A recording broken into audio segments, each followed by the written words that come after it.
So thanks everyone for joining us.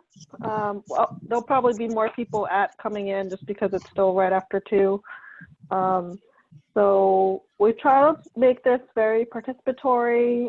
We have the panel that we originally had from October when we did our first event, and they are nice enough to join us again today virtually and share what is going on all across the country. I've been kind of taking notes from people that I know all across the country to kind of deal with, you know, what we're going through, even though if each state was kind of having things happen differently. So watching other people go through their struggles and learning from what they're going through really helped me to kind of, you know, wade through everything that was going on.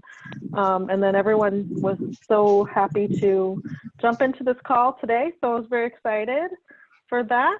And so we're going to start with our Regional Vice President, Annette, will be leading us in our Pledge of Allegiance. Great. Thanks everybody for joining Molly today. I think this is a fabulous idea, and I'm thrilled to be on the call with all of you. So with that, if we can stand, and I don't unfortunately have a flag that I can wave, we can stand and do the pledge together. I pledge allegiance. Oh, that's great. I pledge allegiance to the flag. To the flag of the United States of America. And to the republic for which it stands, one nation, under God, with liberty and justice for all. Hey, Carol, that's excellent. You're such patriotic members. Hey, Molly, I have a quick question before we dive in. Is there any way to record this so we could share it later? I think it is recording. It is being recorded, yeah. Oh, great. Yeah. Perfect. Yeah, it should be being recorded, I hope. So if it is, I should be able to, you know, edit at the beginning and just put the content out in YouTube later on. So hopefully it's working. Okay. So we had our original panel of speakers come join us again today. Sylvia is our 2020 National First Vice President, and she kind of led the way for having our Women's Council in Eastern Connecticut when I met her last year.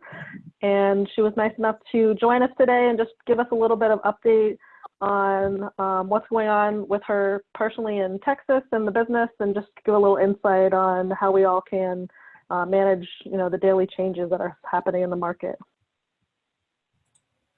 Hey everyone, thanks Molly. So I'm happy to be here, first of all, and so everything's crazy in Texas. I don't think it's as crazy here as it is for you, but I've been on many of these calls and everyone's talking about what's going on around the country.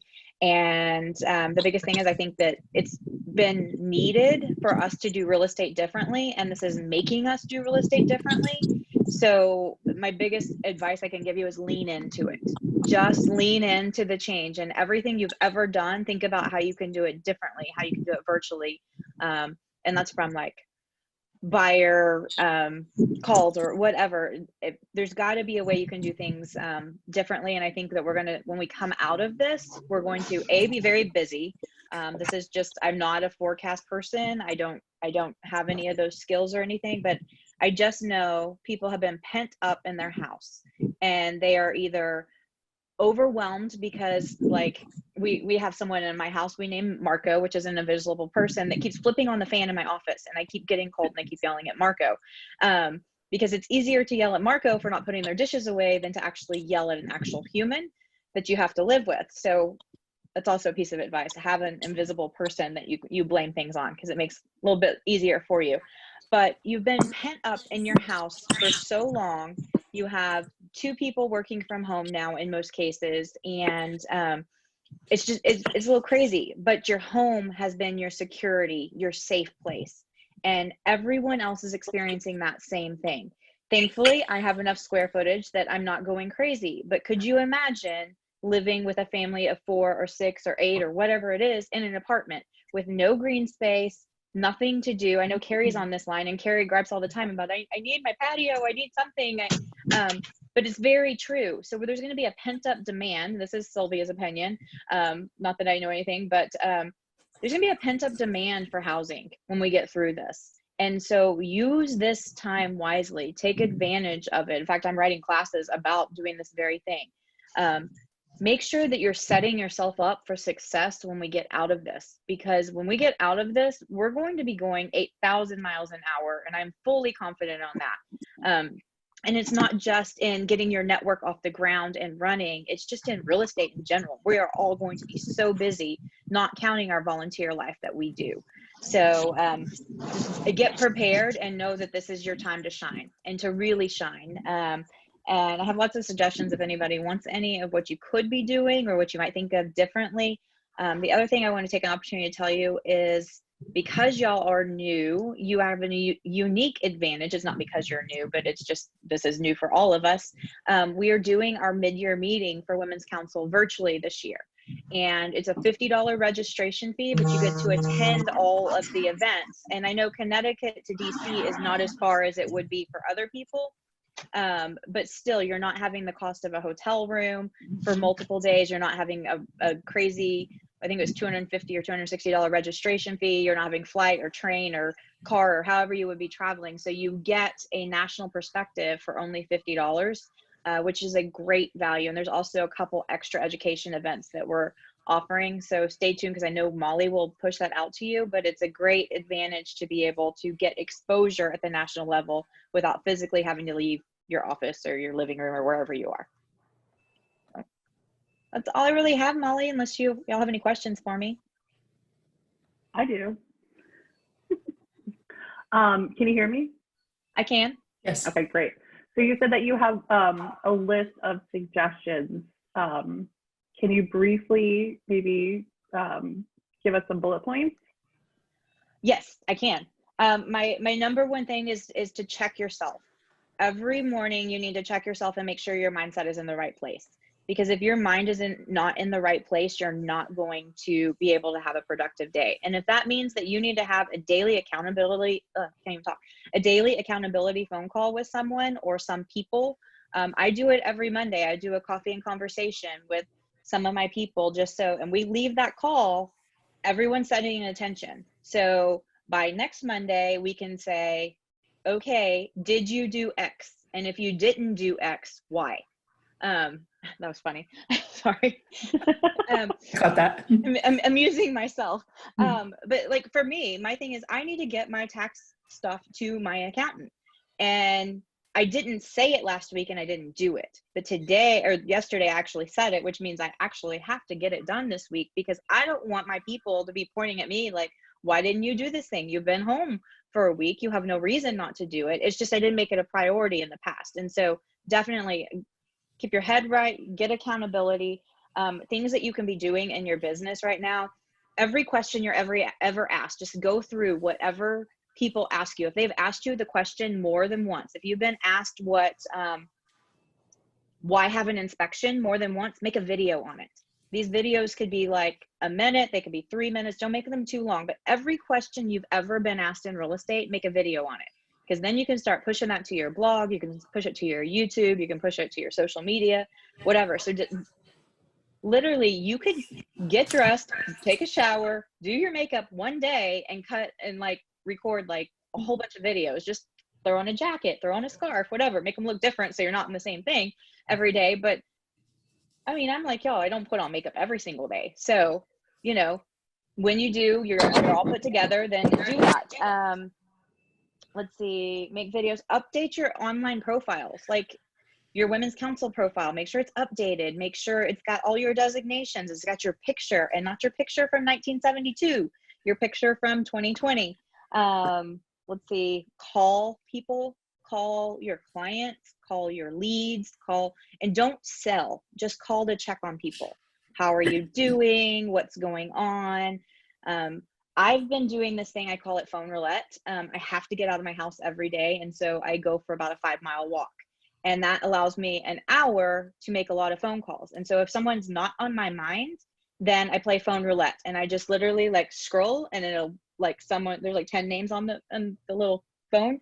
And then I'll pick one of those 10 and call them and just have a conversation with them. I was just thinking about you, what's going on. 9 times out of 10, I tell them that I did phone roulette, or I tell them that I walked out of the house and they're on my mind, and that's why I called them. So I think it's a whole kind of like universe thing, either randomly lands on there or they're already on my mind, and just calling them. And you would be surprised how good I feel making those phone calls, because they feel so good. And most of the time that's realtors that I'm calling across the nation, but you could do that with your clients too. Let's see, write blogs. You can do that. Request reviews from past clients. Like if you've slacked on that, you could do that. Read. I'm leading a book club. So read a book, because it's kind of like this. We have a bunch of people like get together and we just do an online virtual book club. Where are you getting books now that all of the libraries are shut down? Amazon, Audible. Okay. Literally, I got this one. I haven't read it yet. It's Wolfpack that was suggested to me on Friday, and then I ordered it and it was here by Saturday. But it's you can see it's like an 80-page book. It's little. Great. If you're needing a good book, this is the one I'm doing a book club on right now, and it is an amazing book. That's one of my Especially favorites. right now. If you've It's read the it, best read it book again ever. right now. Read it again right now, because I read it 2 months ago, and then reading it again, it's amazing how the perspective has changed, and it's so I haven't good. ever stopped reading it. I read it. What's the name of the book? You Are a Badass. You are badass. And there's a couple versions. I like the yellow. I've read the yellow and the green one. The green one is You're a Badass at Making Money. The yellow one is just You're a Badass. I like the yellow one better. The other one's more of a financial, and then this one's overall mindset. So those are just a few ideas. I mean, think about. Can I interject on one thing that I had an idea on that you kind of spurred me to think about? So in our MLS and here in Connecticut, we have, I know on the standard MLS, we have stats, right?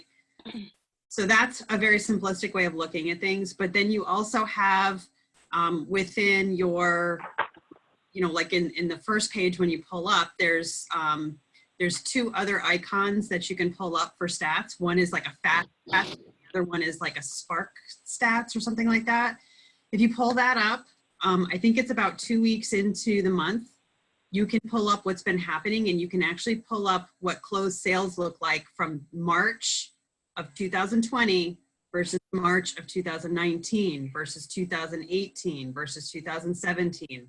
Those are the kinds of stats that we're going to be interested in seeing probably in March and in April. And as we go forward into this, that your clients and my clients are all going to be wanting to know and see how many houses went under contract while everybody was in shutdown, how many things actually closed, how many things were withdrawn, how many things expired. So those are stats that I think for me, for my business, and something that I've always wanted to get more into, but always said didn't have the time to do it. But now I will have the time to do it, and I can, and it's not, my own personal opinion about what's happening in the market. It's showing them the information so they can make their own, thoughts and ideas on whether or not they want to list based on the information provided to them. So that's something that we can also do, and you can blog, you can video that, you can do all kinds of stuff with that information. But if you just like open that up and look at it, it's pretty awesome what they've given us. It's free, and you can by single family, you can break it down by town, by county. You can actually just put up the month. You can do it by year. You can do a bar graph. You can do anything you want. It's very versatile, and you can copy and paste it into a blog, all of those graphs and things, or into like a video. So that was one of the things that I saw that I definitely think I'm going to be doing for the future. I have a question. Smart MLS, did you say? Yeah, if you go, it's not, so you know how when you first pull up the MLS and you log in, and it brings you into this screen that has all of these little icons all over the screen? And you can click on the MLS icon, or you can click on the showing time icon, or you can click on, so there's all these icons. If you look there, there's 2 icons for stats. One is Fast Stats, and right next to it, I think it's Spark Plug. It's Info Sparks. Info Sparks. Thanks, Carol. There you go. Info Sparks. Info Sparks is the one that's a little. It's the Cadillac of the stats, and then the Info Stats is like kind of a more summary version. So if you put that up, you can customize it any way you want. If you have a client who's, you know, selling or buying a condo, then just do your condo stats. You know, if I see it. Thank you very much. That's great. So. There's actually a way too that you can have it you can have it live. So like if you can have it static or you can have it live. So you can share a link on your Facebook and you can pin it to the top of your business page, and it'll give you like by the minute stats. So it'll constantly update. So it's pretty cool. I have a question. It's Bonnie. Can you hear me? Yeah. Yeah, we can hear you. So I went to the Women's Council of Realtors because I was going to take your suggestion on updating my profile. But so I've sent my check back in the fall, and then I think you were going to send them as a group. So anyway, I don't show up, and I'm probably not a member yet. I don't know. I did give you. Right. Yeah, anyone who gave us paper checks, we haven't sent the packet in because we need 6 more members Okay. to be official network. But So if you want to, the if you want us to question pair up your check, no, that's fine. okay. But Then you can apply online and do a credit card too. okay, I might do that. But when I go to the Women's Council of Realtors to look up somebody, I just went to look and see who was in Mystic, Connecticut, and there was it doesn't sort by state. And then I said, well, maybe I'll just do a state of Connecticut, and it didn't sort by state. And I just did Texas because I know there's a lot of people in Women's Council in Texas, and it pulls up people from California and Idaho. So I'm not sure why the search feature isn't working there on the Women's Council site. Hey, Molly, if you want to allow me to share, is it okay if I share my screen and I can show how to do the search?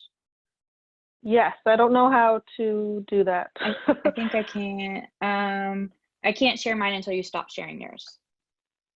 Okay.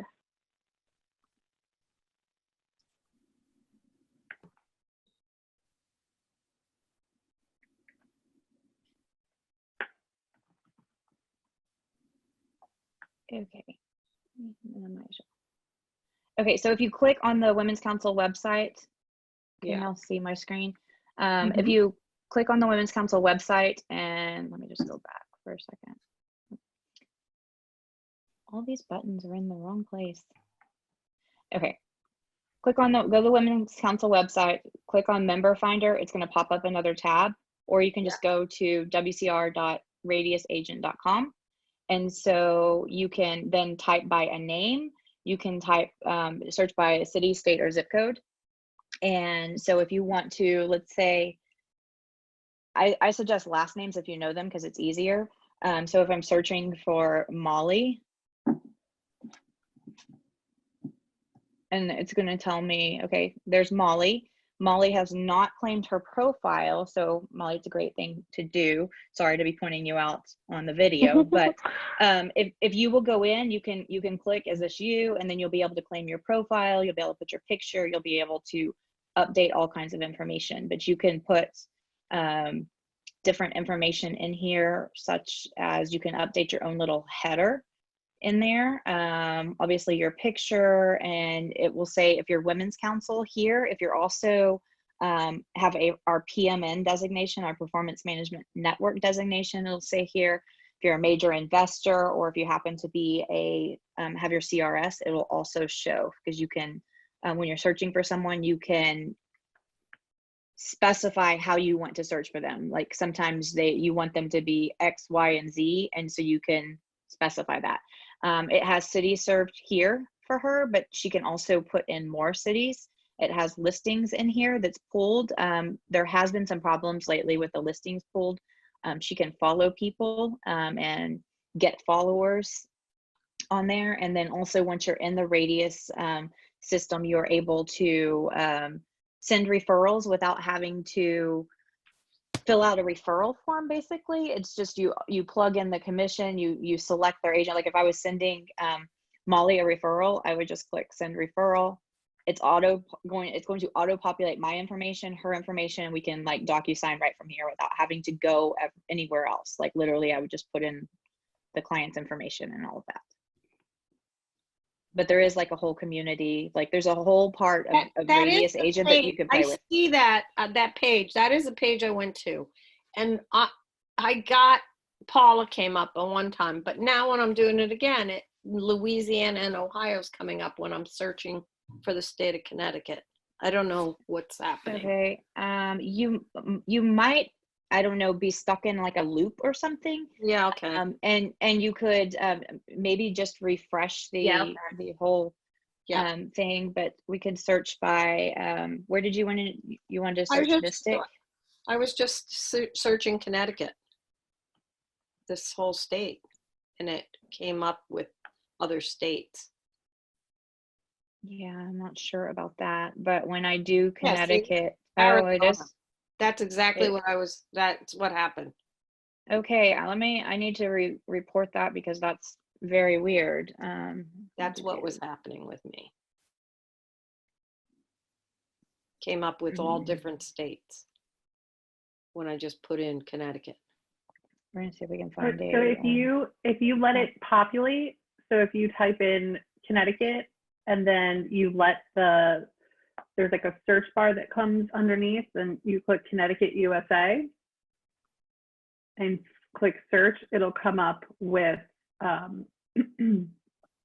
realtors from Connecticut. Like I see Paula, I see myself. There's 52 members here that I can see. So you have to just, because if you do do Connecticut and search, it won't pick it up. But if you let it, give it a second to generate a search, then it will work. Yeah, but it still shouldn't have been picking up some weird dates. Yeah. Because even like you can see live, I'm tapping in Texas, but I can't even just choose Texas. I think what's happening is it's only happening in places where there's a women's counsel's office, and that's all you can search. So if there's not one in Mystic, then it's just going to go wherever it wants. When you push West Hartford, Connecticut, that's when it's like, okay, we found West Hartford. I think that's what might be happening. Yeah, I'm seeing one member. I can search Mystic, and I see Samantha Story. Sylvia, you said there's someone we can report a ticket to? I will turn it into national, I'm and sure they'll work it out, right? Yeah, and see if they can see what's going on there. So. Gotta love and hate technology. Okay, well, thanks. Thanks, Sylvia, for and we'll go over some more of like the Women's Council details later in the meeting. And for anyone who hasn't already joined Women's Council, we'll just be talking about some of the benefits as well.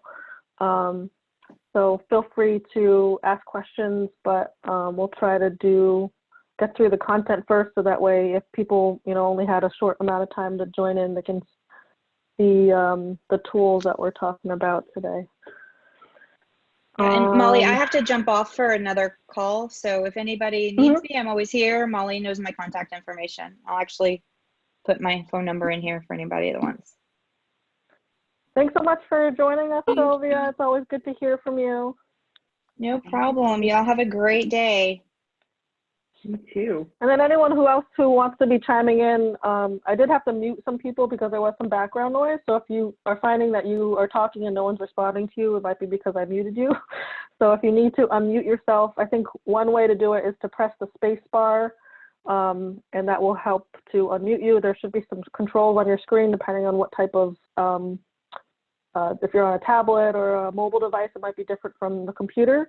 So if you're trying to talk and no one is responding, type it in the chat and we'll hopefully be able to help you out too.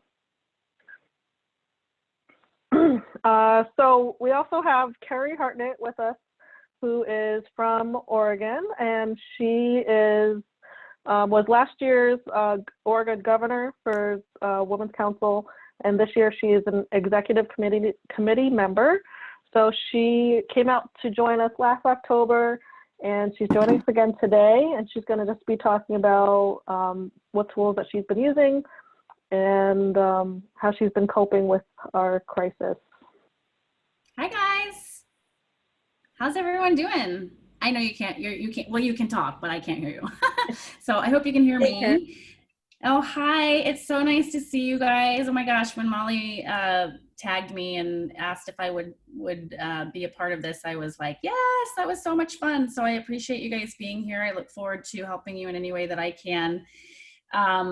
I've also invited some people. I know I see Shauna on the phone, or on the line. She's from Washington. So similar to what some of you guys are dealing with. I live in Portland, Oregon, and my state borders Washington, Vancouver, Washington. I'm literally 10 minutes away, similar to some of you. I know you guys are in a way more condensed area, but so some of us do have dual licenses. I do not. Shauna actually gave me a great listing, and I wanted to share with you, or she referred me a great listing that I wanted to share with you how we're coping with a little bit. We are able to do showings very carefully in Portland, Oregon. And that was deemed essential by our governor from the get-go. So the executive order that came out in, it's been a couple weeks now, we had always been deemed an essential business. So we were able to operate under very strict guidelines, whereas in Washington, where Shauna is from, she, out of the get-go, their governor did not deem real estate as essential. And so their advocacy team, and when I say advocacy, I mean those who are in the state, likely the state association, the state president, going to the governor, sitting down at the table and being able to advocate for the fact that home ownership and doing business, as unusual, but still doing business, is essential. And so they were able to get that overturned in Washington shortly after it came out from the executive order. The governor did amend it. So that's helpful. Obviously, we have to do things a lot more carefully.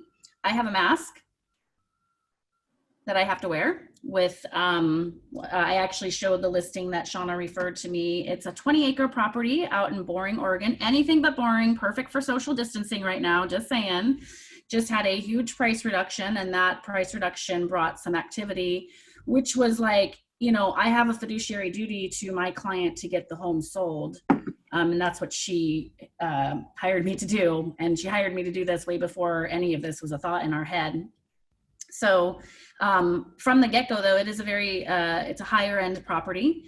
And from the get-go, we always had it to where we had only pre-approved buyers coming through. So I have to have proof that they're pre-approved before they come through the house. Now, isn't that a great way to do business, right? We don't want just anyone in our house, our listings anyway. So make sure they're all pre-approved before they step foot in the house. And then the other piece was that she wanted me there for all showings. And actually these days, I don't know, I think that's a really good practice for those of us who can't actually practice right now. It's scary. Like, was I like, I do want to sell my client's house. I want to help my client get their home sold because I know that she does really need to move. And so I'm going to do what I can and take all the precautionary measures, which is the mask, which is so cute. Isn't that cute? It's so ridiculously cute. My hand sanitizer, my trusty On Guard doTERRA spray that keeps me healthy, along with other On Guard products. And I got some gloves. And of course we did proper social distancing, which is 6 feet away. This property does have it's not a Matterport. It's actually a nice drone video tour that we had done because it is 20 acres. So we had to capture that. There's no, like, first of all, my client wanted me to be at every showing, and because it's 20 acres and it's got 6 outbuildings, like, I need to be there. And because of during this time, I need to make sure that everyone's practicing the right protocol because this is some serious stuff, right? We don't want to expose ourselves or anyone else that we are around. It's our duty to make sure that everyone is safe and cared for. So, that's what we do as realtors. We pledge to help out the greater good. So anyway, but yes, I did have a virtual tour on this one. So people can look at it. We're definitely getting more activity on it. And I'm very glad that we already had a virtual tour in place with this one. Some of the things that were a little bit crazy last week, I had a couple of closings. Again, most of the stuff came before the serious threat that we're experiencing these days.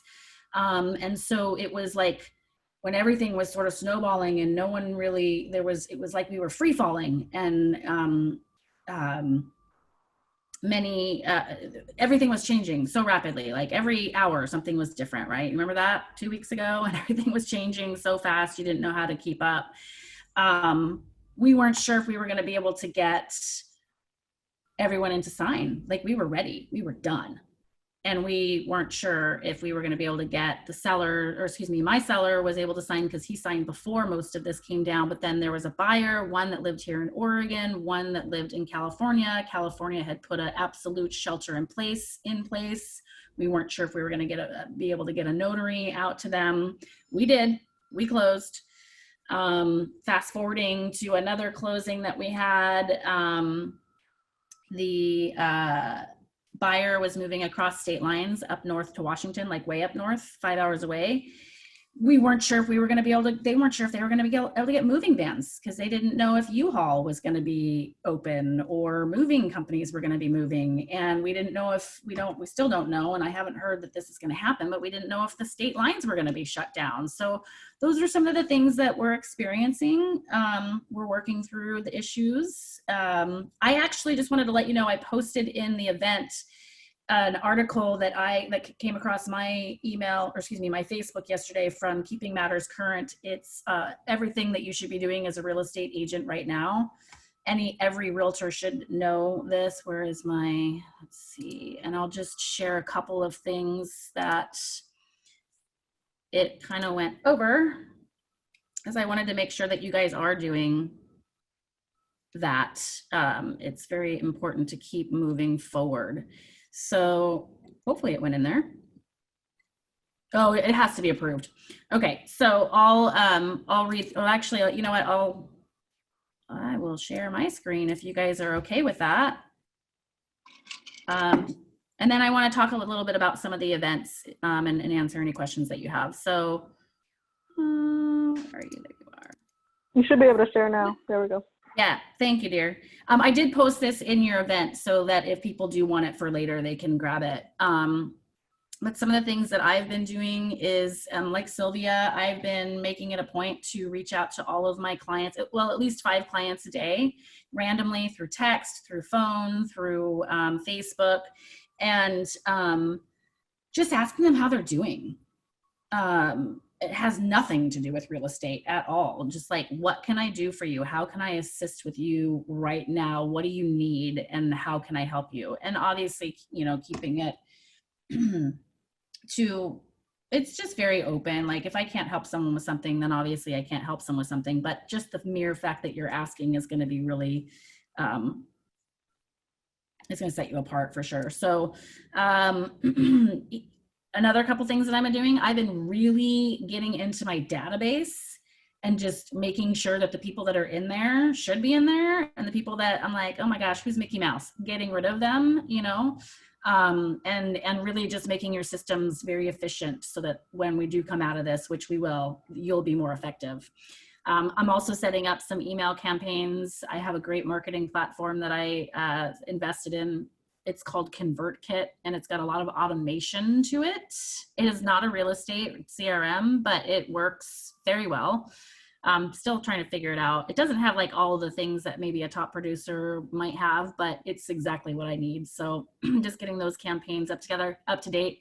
I'm hiring my 20-year-old. He's like, I don't want to do website stuff. And I'm like, dude, it literally is copying and pasting things into my website. You don't have to design my website, but taking, testimonials that you might have from one site like Realtor.com or Yelp or even Facebook and placing them on your website, because people are going to, they want to see that you're, you know, that people like you and want to do business with you. So, you know, I think it's really important to keep it really, like, I heard this yesterday from my broker. He said, you know, don't be going online and posting about your success, even if you're, you know, even if you're that excited about it, because a lot of people are going through some severe hardships, and your success is not going to make them want to do business with you.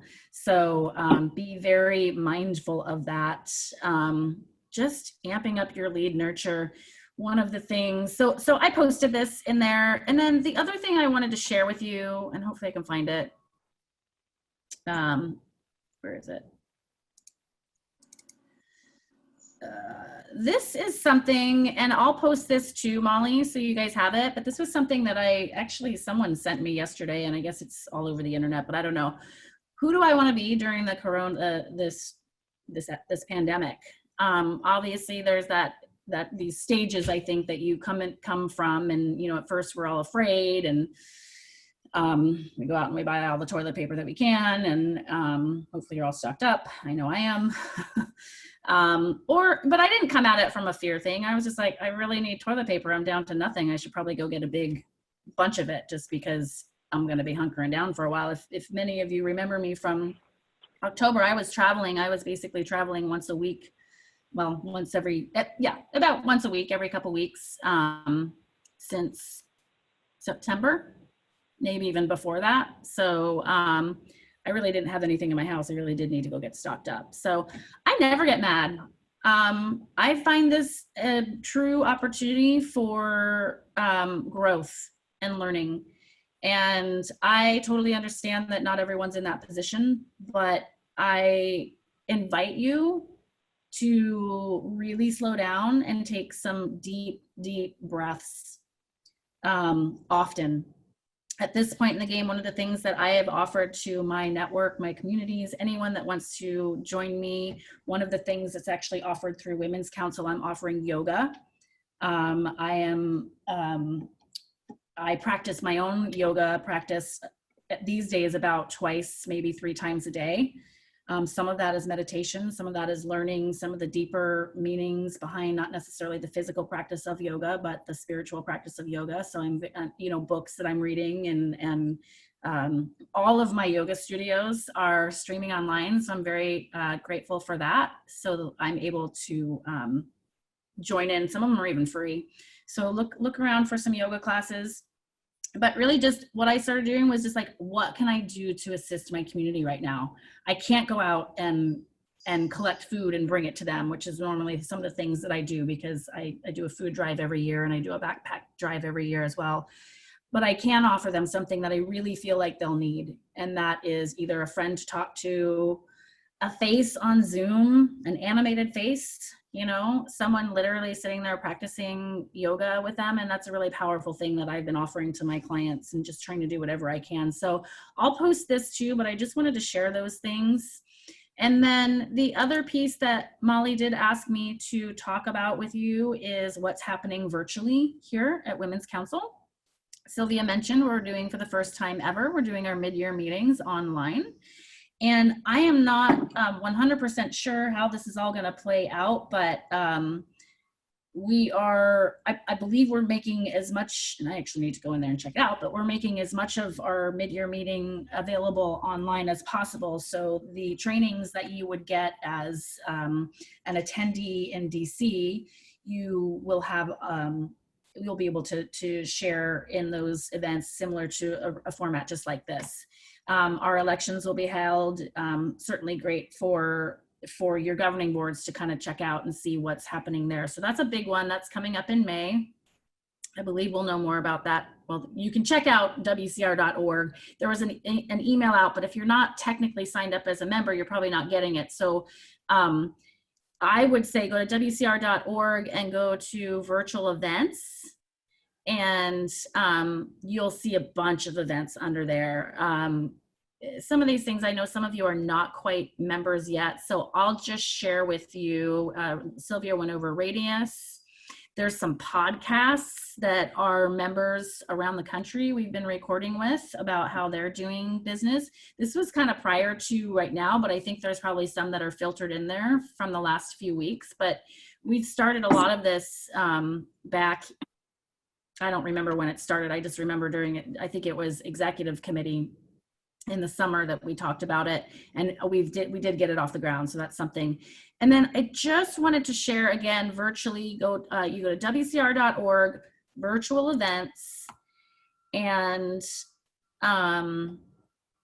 there's yoga with me on Tuesday mornings at 9 a.m. Central Time. So that's 10 o'clock your time.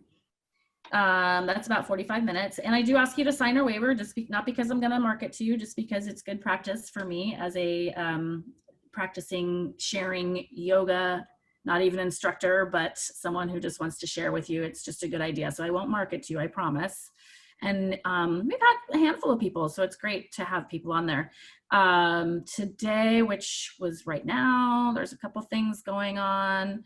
There's tomorrow, there's another event happening at 1 p.m. Central Time. So all these are posted in Central Time. So if you're in a different time zone, obviously, I assume you know how to do the math. A little bit easier for you. It's only an hour ahead. How to use Facebook Live or YouTube with Tammy Knoll from Georgia.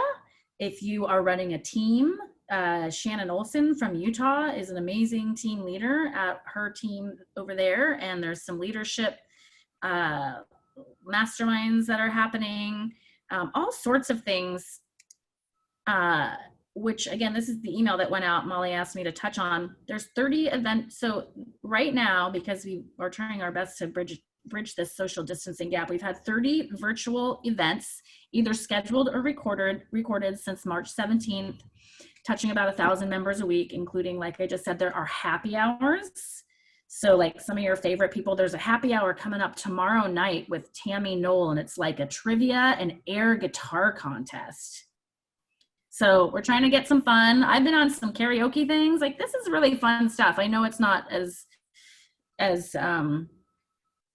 it's not the same, but it's pretty darn close. And there's a lot of people I've been catching up with that I would never be catching up with if I was not sitting here wondering what to do. So, so here's just, again, part of what we're doing. And I think I've covered all of those things. When you're members and part of the leadership, you do get some other tools like the roadmap that you're getting weekly. And there's a Women's Council Wednesday that one of the line officers, I think it's usually one or two of the line officers that are kind of conversing.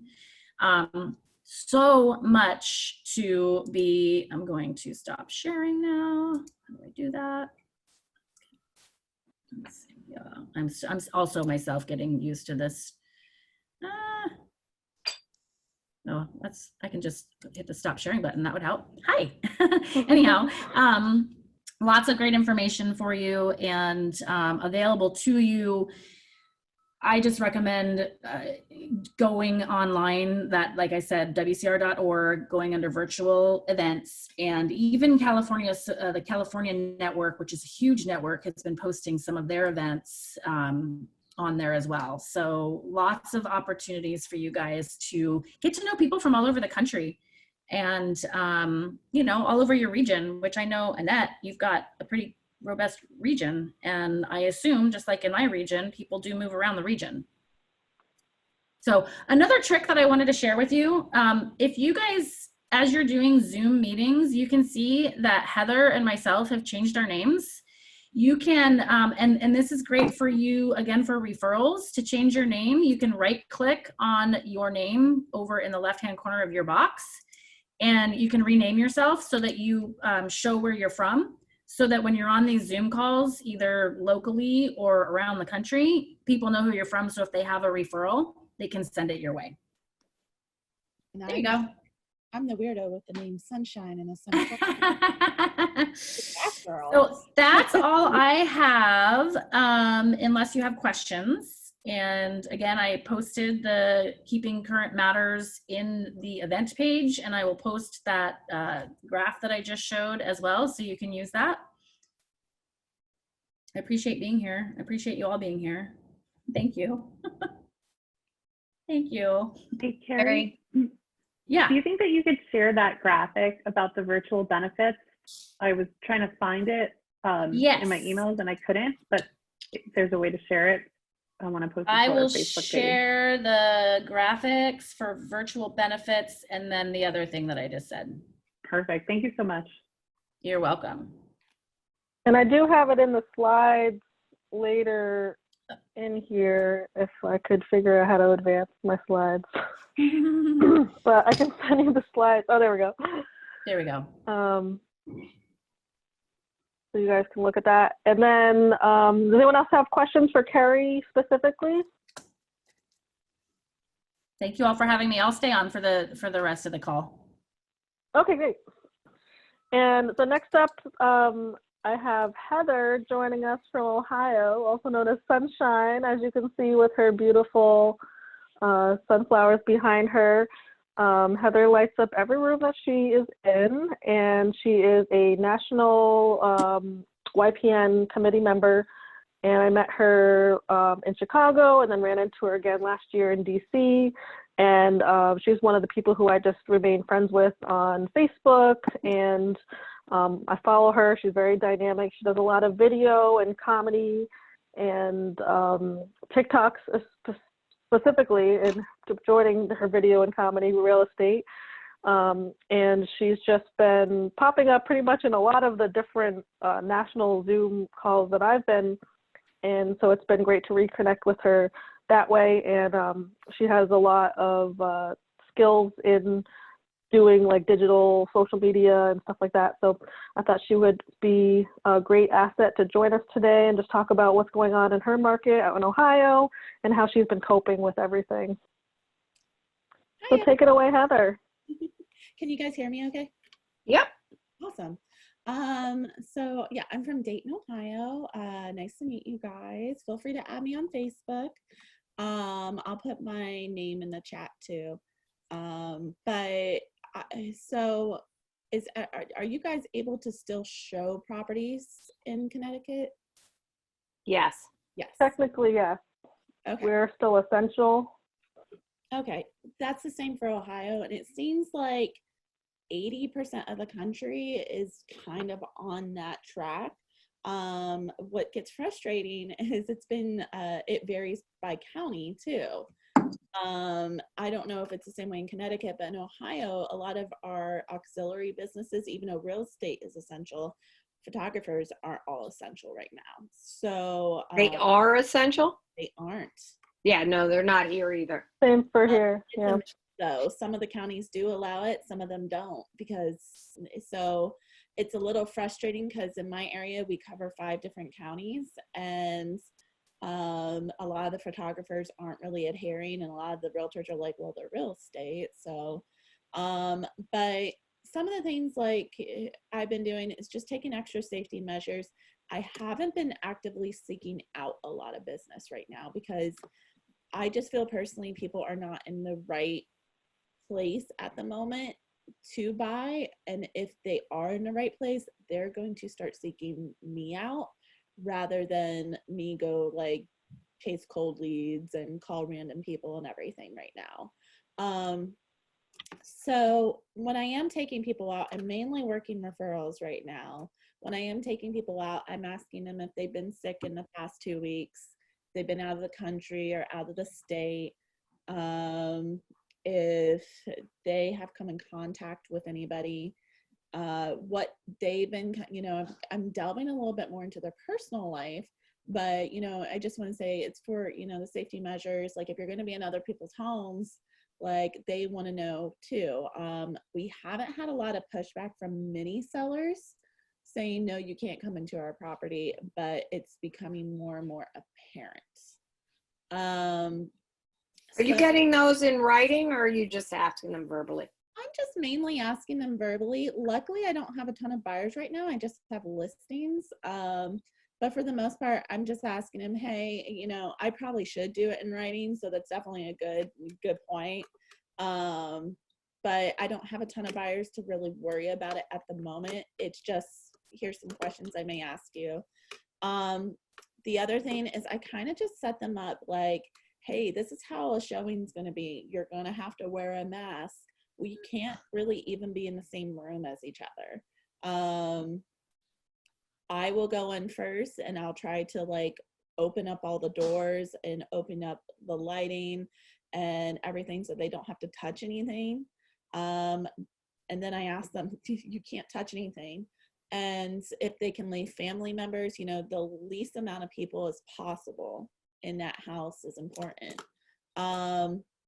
With my sellers, obviously video, we've been talking about video, free 3D tours, but also I suggest if they want less people coming in, they can also do pre-sale inspections. Now, the catch with pre-sale inspections is if the inspector finds something, they have to disclose that.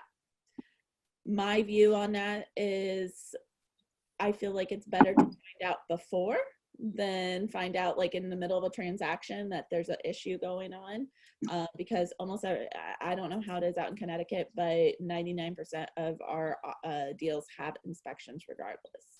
So asking those different things, but for the most part, it's just I haven't been out that much doing a whole heck of a lot. You know, I ask them, is it essential that you need to move?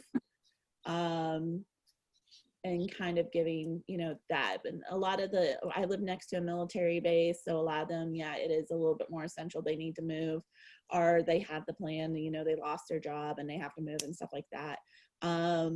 We talk about the timeline and we talk about like when they feel like it's a good time for them to move with everything going on. You're getting a lot of questions about how the market is.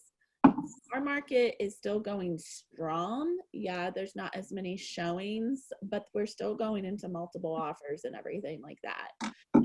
I think it's weeding out the looky-loos and the non-serious buyers right now. We're still, like I said, we're still going to multiple offers. What Kerri said about, or Kerri or Sylvia said about getting a pre-approval, I'm like hard about that. I used to be, I'll do a one show just to get in front of them because I'm a very personal person. I like getting in front of people and talking to people and seeing their emotions and talking to them about like how to buy a home. So if I'm chasing a lead, I'll be like, okay, well, we can meet at this house first and then we'll talk about everything. And then we'll talk about the importance of a pre-approval because I feel like I can, you know, convert them faster that way than over the phone.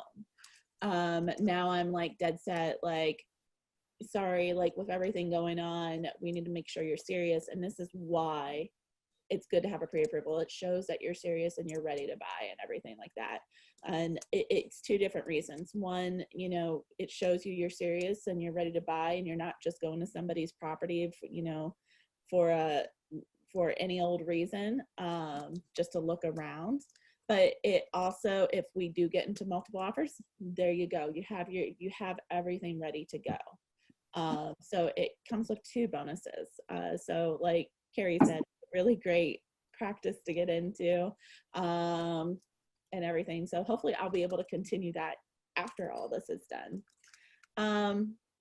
The other thing I wanted to say is like, be aware of your optics and what you're saying to people. It's great we are essential. Don't go around bragging about it. There are people that are losing their jobs. There are people who are healthcare workers who are right there, like on the front lines, you know, doing stuff and have to be in contact with everybody. And for us to be like, business as usual, we're essential, let's go. Can you see yourself quarantined here? It comes off very salesman-y. And it can leave a very bad taste in your mouth. So, you know, being aware of what you're saying and asking, just, you know, reaching out to people and connecting people. I just started developing a class on networking, and which is kind of funny because a lot of it has to do with body language and actually like handshakes and stuff. So can't do that right now. My point with networking is not about you. Networking is always about the other person. Never think of it as for yourself. Like if you're going to a networking event, say, I'm going to walk out here with a ton of business. You always want to ask yourself, what can I do to help another person? So you got to really think of that. Like, you need to get into your sphere. So I know I have a few nurses right now. So I reached out to them, their past clients. I reached out to them. I'm like, hey, just how are you? Like, you know, what do you need from me? And he's like, oh my gosh, it's so nice. He's like, actually, we're in desperate need of masks right now. He works at a senior citizen center. Nobody can really go in and out that much except the nurses.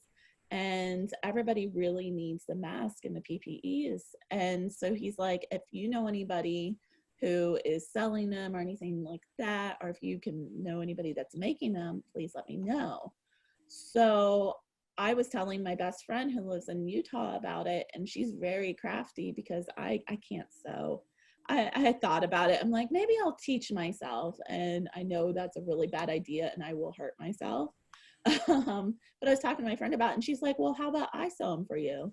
So she's making a bunch and she's donating, and then I'm going to just send her money for materials, and then I'm going to go give them to my friend. The other thing, I posted about it in the YPN group today.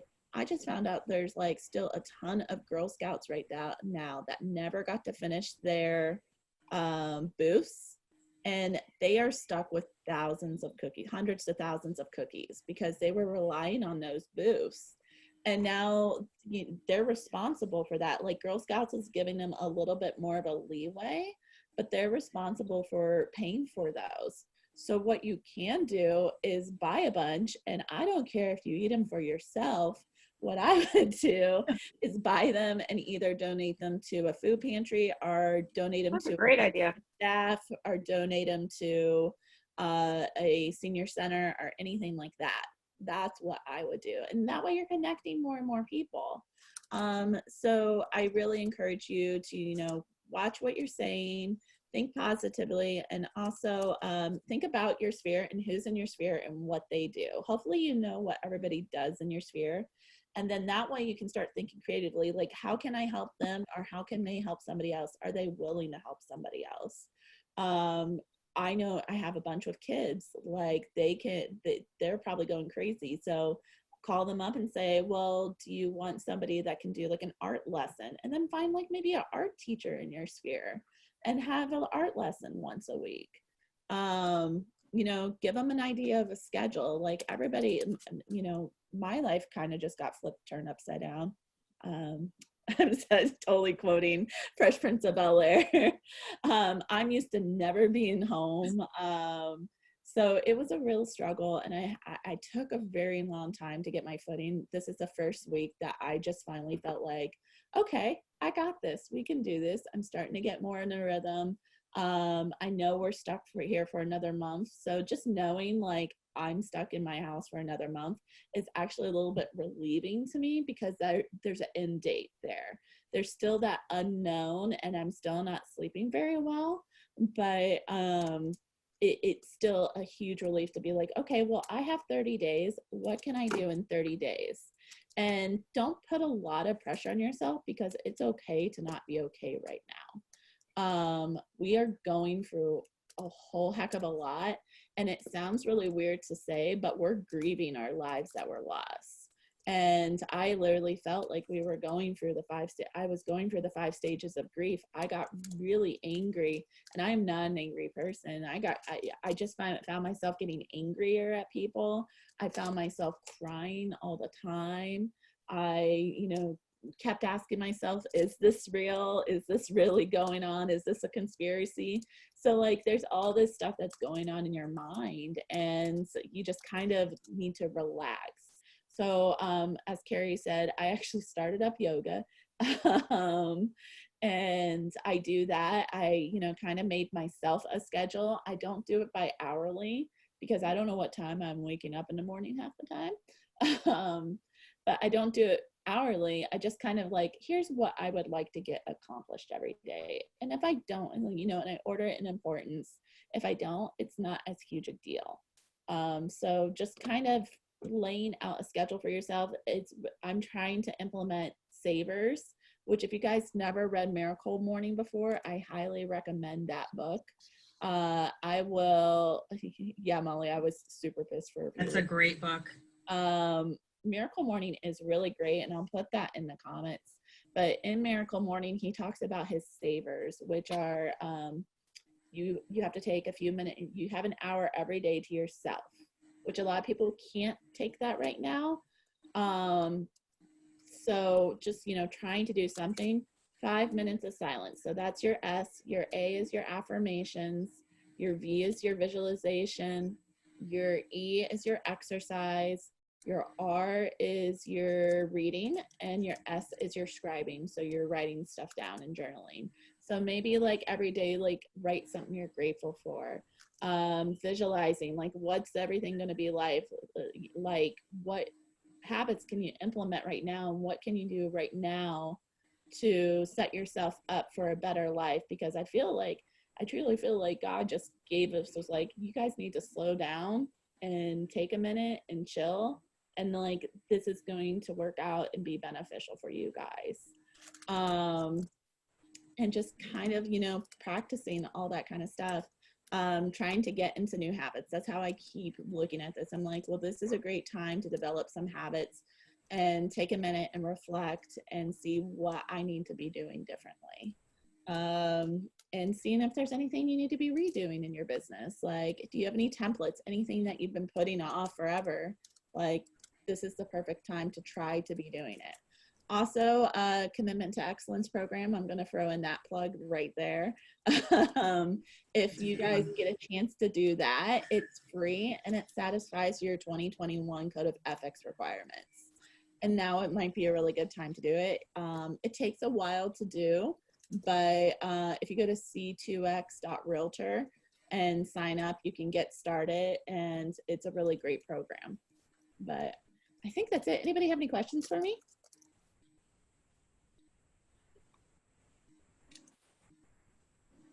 No? I just wanted to add on. Can I add on something, since Heather did just say C2X? Another thing that I think you all should be looking at is the Financial Wellness Center for Realtor Financial Wellness. It's financialwellness.realtor, and it will kind of take you through your where you're at financially, and maybe how to create some more abundance in your life with cutting costs that are unnecessary, and or maybe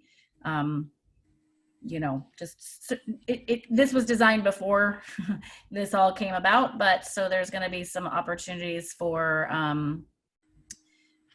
or some suggestions for like investing here, investing there. And then another piece that I just did, and I actually have a call in about an hour, is SCORE, SCORE, is a free, I believe it's in most parts of the country. I know that's what I've been told. You can go to them as a small business. Yeah, I figured. Go to their website and you can get a mentor, a free mentor, and sort of like an evaluation of where you're at as a business owner, and like how you can, again, like cut costs. Like 2 weeks ago, whenever it was, I can't remember, these days are blending together. I was on a webinar and I literally cut about $200 a month out of my expenses. And maybe you don't have $200 a month. I saw where there was so much bleeding happening. I was like, I don't need any more Fabletics. I can get rid of that membership, I'm sure Netflix isn't one you're going to be getting rid of, but just go through some of these exercises and really get yourself just really scaled down in terms of costs, and really taking a look at what you can get rid of or go down to the free version of. So Heather, so my question to you is, you mentioned TikTok. Do you find that to be beneficial? Can you give us a quick rundown? I've been hearing about TikTok. This may be the time, and I'd love to hear your take on it and what your name is so I could find you. I'll put my name in the comments. It's at Dayton Real Estate Darling. So TikTok has kind of been a form of stress relief for me. At the end of the day, like, I've been doing it kind of for me, but also like if like 5 people love it and it makes their day feel better, it's beneficial to me. I was doing mostly real estate content and just like some positive content at the beginning. I started months before this quarantine happened. Well, now that the quarantine happened, I have taken out a lot of real estate marketing, and I'm just going like, what's going to make people laugh and feel better? What's going to really make people remind me? As mentioned before, I do comedy. I've actually performed at our local WCR and our state WCR's last Realtor Standing, and it's super, super fun. And when I discovered TikTok, it was kind of just like, oh, this is how my brain works. Like, it works in these fun little songs and short little snippets and everything like that. So it's been super, super fun. It is a great time to kind of learn it. I'll actually be like, I'm developing a little bit more of a class on it. I did a class last week at Rebar Nashville on it, but I'm going to be developing a little bit better class because I kind of just did that like the night before while drinking 2 bottles of wine with another WCR. So, I mean, Molly was at that class. She could tell you it was still pretty good, right? You learned some stuff.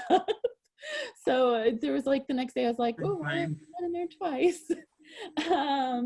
But TikTok's just kind of my outlet. Like, it's just a fun little way, and it's also keeping me active.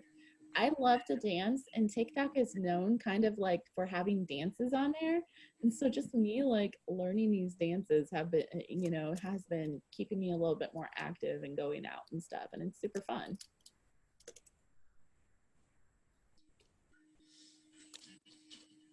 Thank you. You're welcome. Anyone have any other questions for Heather? I don't think so. So next in our content list, we have Alexa, who is the Greater Hartford Association of Realtors President-elect. She looks like she's on a beach right now. That's right. And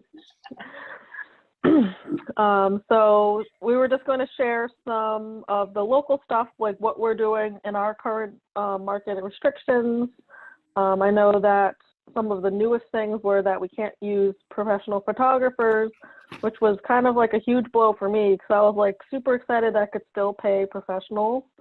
And then I think it was Friday, the clarification came out that we can't do that in Connecticut anymore. And then I bought a Ricoh Theta 360 camera, which I'm still trying to figure out how to use. So hopefully in another week, I'll be able to do that. But I think Alexa was going to talk about Matterport and how she's learning some new tools or utilizing some of the digital tools for her business. Sounds good. So I actually prepared a bunch of different things. So I would love to touch upon definitely that. And then I have a few extra things I think would be really helpful because as we know, this whole thing keeps on changing. So, you know, we have to continue to evolve. So that being said, now that we really we should not and cannot have professional photographers in the home, what I have been utilizing is I personally have my iPhone, which is an X. It's very efficient. It's very good quality. So that's great. However, what I find to be most effective is utilizing my 360 camera, which is, I have Insta 361. It's wonderful. And what I've been able to do is you're able to walk through a home. I have a selfie stick where the stick actually disappears. So you're able to do the walkthrough. It's very helpful. And in fact, similar to Matterport, someone really gets a full idea of the home. That's one video 3D option. Besides that, I'm able to utilize ImmoViewer.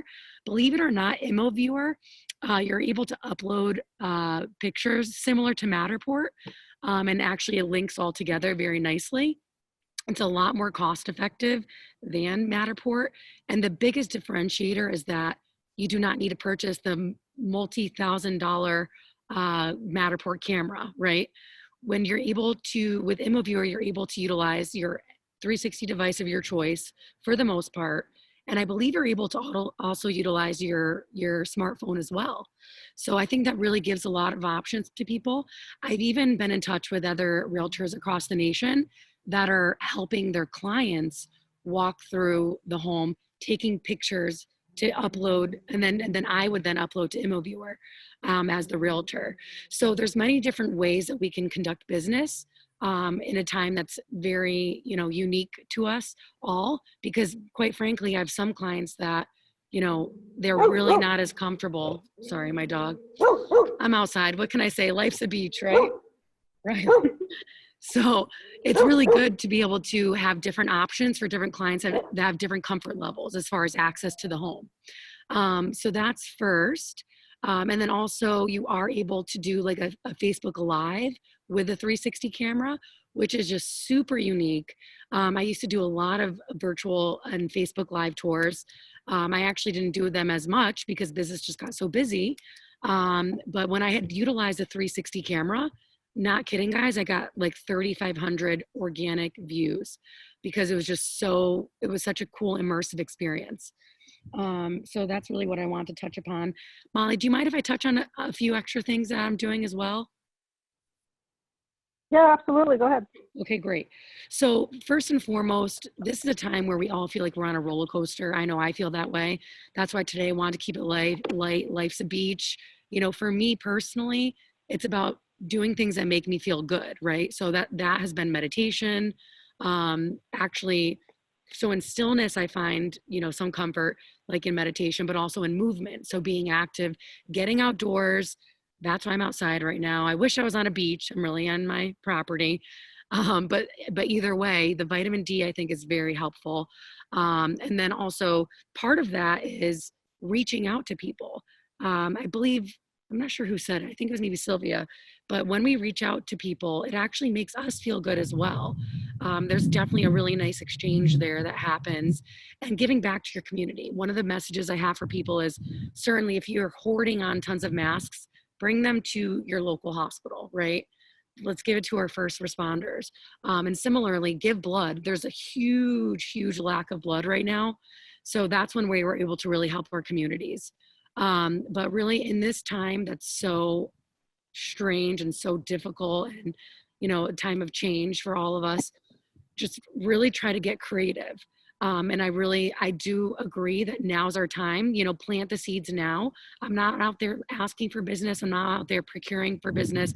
I'm out there to really double down, reaching out to everyone in my database and providing not only a support system for them, but I want to hear what they're going through just so I have a better understanding.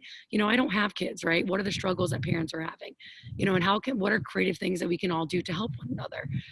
But more so what I found to be super helpful is I'm really leaning on the CT Realtors page /coronavirus. I am so impressed with the amount of resources we have on there. It is a hub of information, anywhere from the unemployment information to the PPP forms that people are able to fill out for that loan.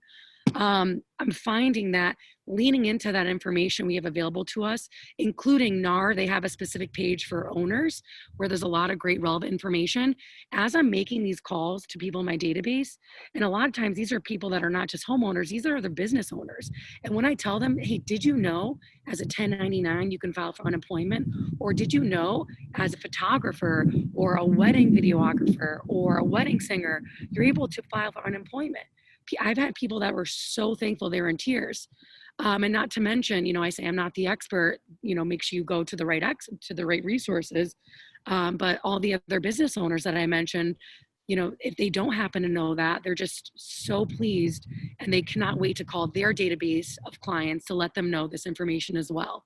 So I think just really being a hub of information for our clients, just reaching out to let them know we're here for them, I think that's really the most valuable thing.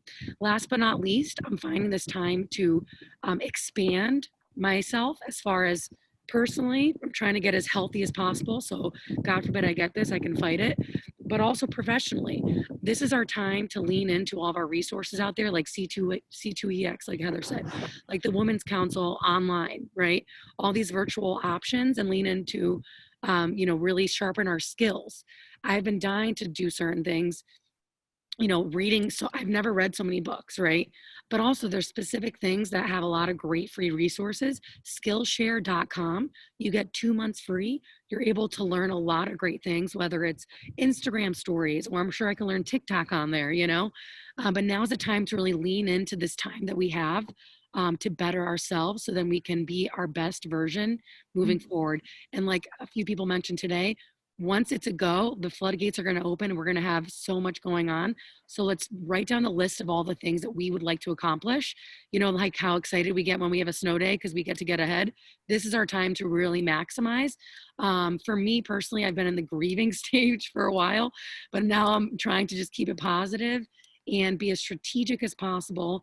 I'm going to be making a list of all my top things that I really want to accomplish as far as projects, whether it's a website redesign, from the high level things all the way down to the simple things. And, you know, go back to that morning miracles, or what is it? The Miracle Morning for Realtors. Yeah. I love that book. It's a great time to revisit it and really come up with a really strategic way to start my day. Because if you start your day off right, the rest will fall into place. So that's what I have. Any questions or anything? Cool. Life's a beach. I have a question about your doing Facebook Live with a 360 camera. Yes. Because the camera that I got, I don't know how to do that with. So a lot of times when you get a 360 camera, there will be a specific app you're able to download that accompanies the camera. That allows you to have the software on your iPhone device or whatever kind of phone you have. So a lot of times when you download that app, when you connect the camera to that, are you able to connect the camera to your phone? Yeah. Okay, so you probably should have that option, that live stream option. If you do not have, yeah. And then what I would do, what I've done in the past, I just go to YouTube and like look up every single video that's already made on the specific camera that I've purchased to be able to really utilize all the options. Right. Yeah, let me know if you have if it works out or not. Okay, well, I will do. Does anyone have more questions for Alexa? I know we're kind of going long. If people have to leave, we won't be offended. We were going to have Danielle talk a little bit about her reaching out to clients and what she's been doing with her kind of downtime in the virtual market. So it's kind of hard to follow Alexa because I think everything that she touched on was brilliant. One of my personal struggles is I'm really bad with staying consistent with social media. I tend to avoid it actually, which is not the best thing.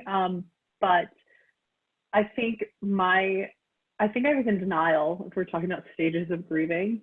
You know, it kind of distracted myself. I have a 5-year-old daughter, so I've been, you know, working with her in her school. Luckily, she goes to an amazing school that's given us a ton of resources to do with her at home, but there's, you know, a lot of hands-on parenting that I think I took for granted all the freedom I had before. But I think it's a great opportunity to have this time with our family. I think a lot of the things that I've been doing is kind of preparatory. I work in New York and Connecticut. So in New York, we were kind of shut down a long time ago. In Connecticut, you know, I did a home inspection where I waited in my car for the inspector and my client to be done. I've shown houses, literally opening the door and letting my clients in because I don't want to bring anything home to my family, especially with my daughter. So it's a different way of doing business. And I find myself almost feeling guilty sometimes when I'm not actively, you know, engaged in that home inspection and I'm, you know, I've seen the property before my clients get there, but I'm not actively walking them through it. So I have to understand that, like, I can't feel guilty about that. I think clients are very appreciative of going out of, you know, of us going out of our way and helping them and, you know, still being able to show houses. I'd like to share my screen if I can, and I can show you, you know, the virtual tours are really powerful, and I'm definitely going to look into these cameras what I find is that I do a lot of, it takes me a long time to get photos perfected and edited. So I've outsourced that because I really can't do that efficiently. So here I have one of my listings, and it's a Matterport tour. You can actually see every little thing in the house. You can see the shadow of the camera. But with this, you know, we're able to see the entire house, and a buyer can actually walk through and feel like they're in the house. They can get, this is not a good example. They'll see the whole floor plan. They can see the yard. They can see the entire property without actually being there. So I think, you know, obviously we can't do this now, but, you know, this is something I've been boosting on Facebook and I've asked people to share. And I think it's a powerful tool. I think, you know, going forward, I understand even more so now the importance of having something like this to market. I think it's a great selling point when you're on a listing appointment. You know, who's going out of their way to utilize technology to market a home? Those are the realtors that are going to be getting these listings. So I think one of the things that I've been doing is really, I have a checklist of things that I've been meaning to do. Working on my blog is one of them. I feel like I'm constantly answering the same questions, like Sylvia was saying. If you've been asked a question more than once, you should probably have a prepared statement. Make that a fun video, make it a blog post. For me, it's going to be getting out of my comfort zone and utilizing social media and video and, you know, taking this opportunity to really, you know, get the preparatory work done. I mean, our jobs are so much easier when we take the time to do the work beforehand. So anything that you can replicate, anything that you can, you know, automate, if we can take the time to do it now, I think it's going to be really important. Another thing I've been doing, aside from, you know, utilizing virtual technology, is I've actually been writing handwritten note cards to my clients, and I always get a call or a text message after they get them to say how nice it was. And it's, you know, short and sweet, just thinking about you, let you know if you need anything. Hope you and your family are staying safe and healthy, and just pop it in the mail. I mean, I'm going to run out of stamps soon, but I think those little touches, they really make a huge difference. So I'm going to stop sharing my screen now.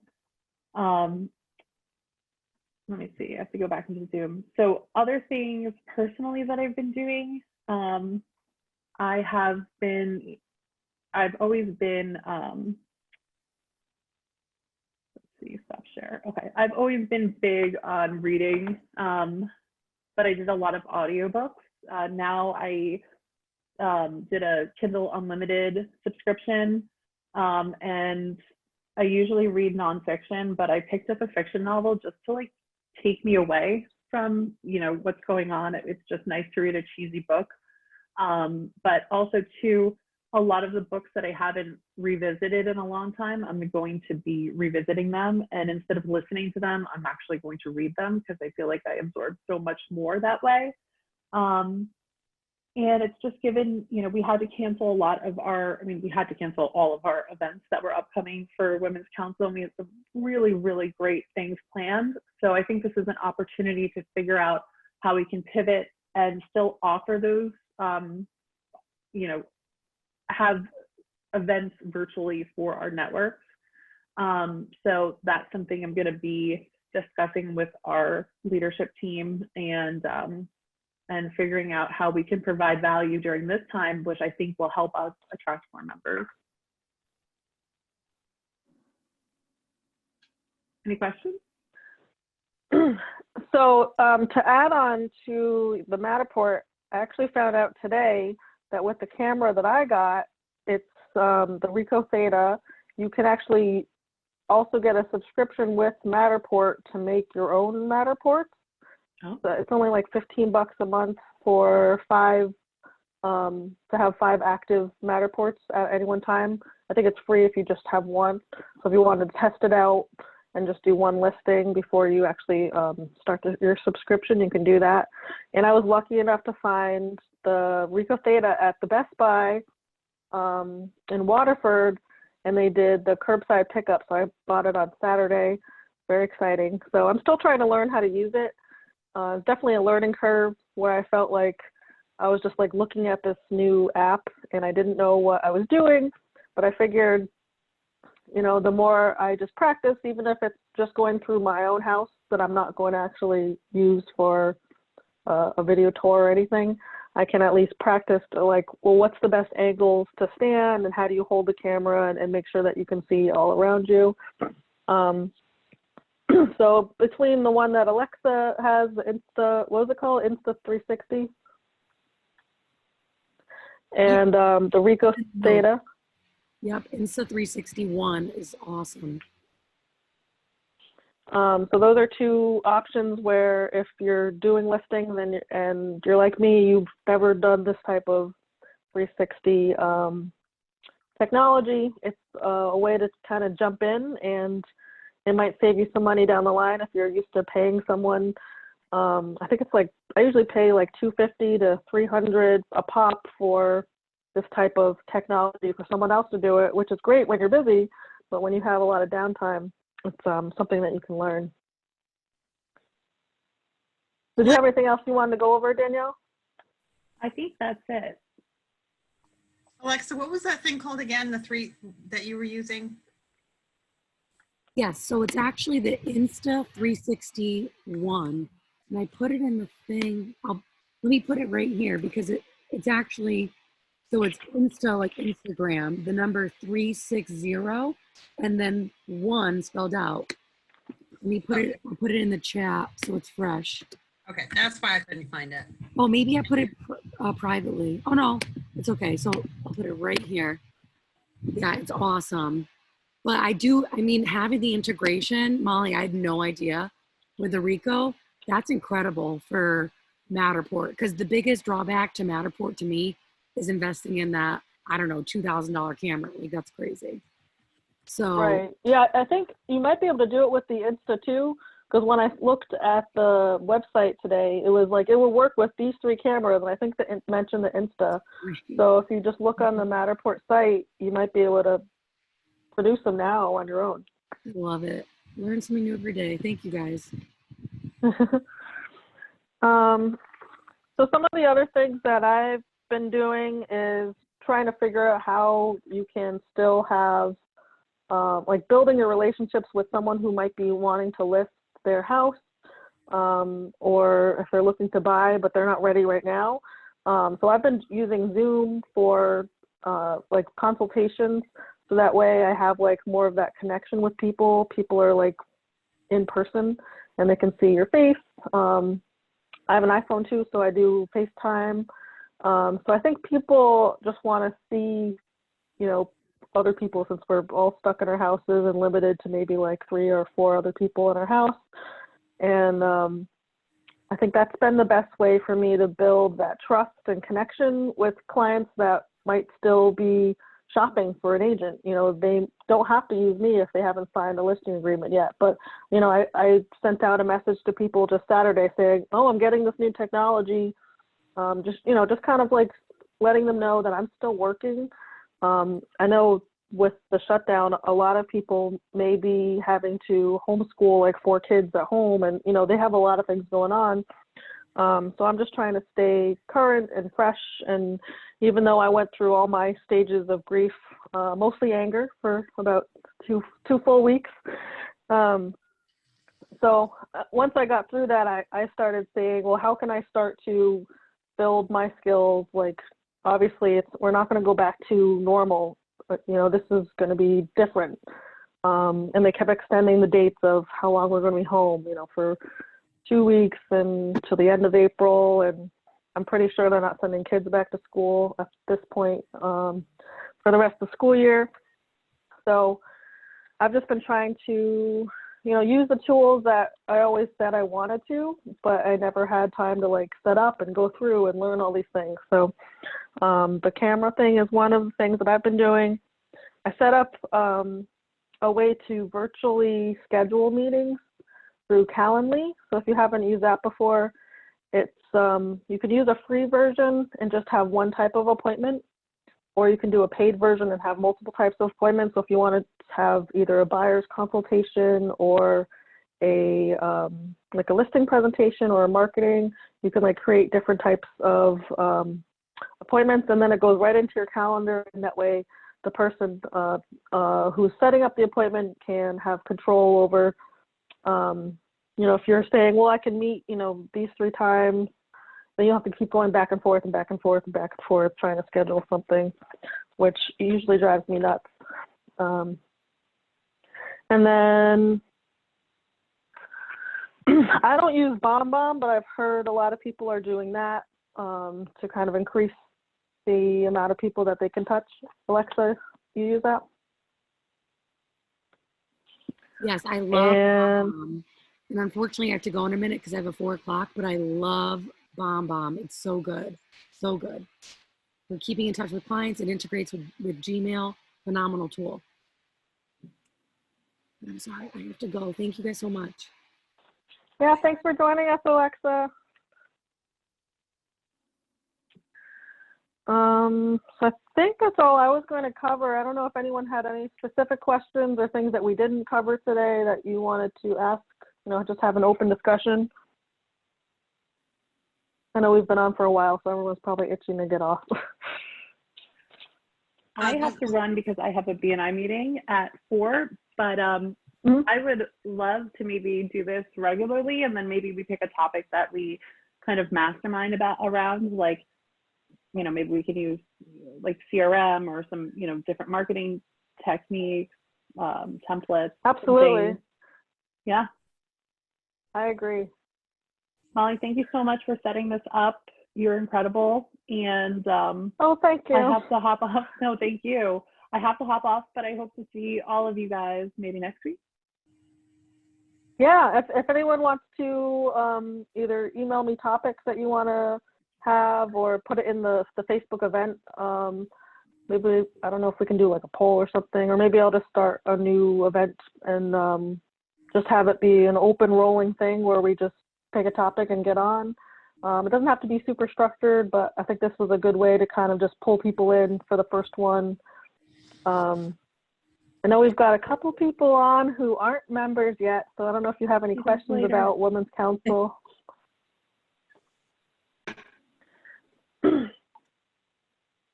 Or just want to share or talk about anything. Hi, Veronica.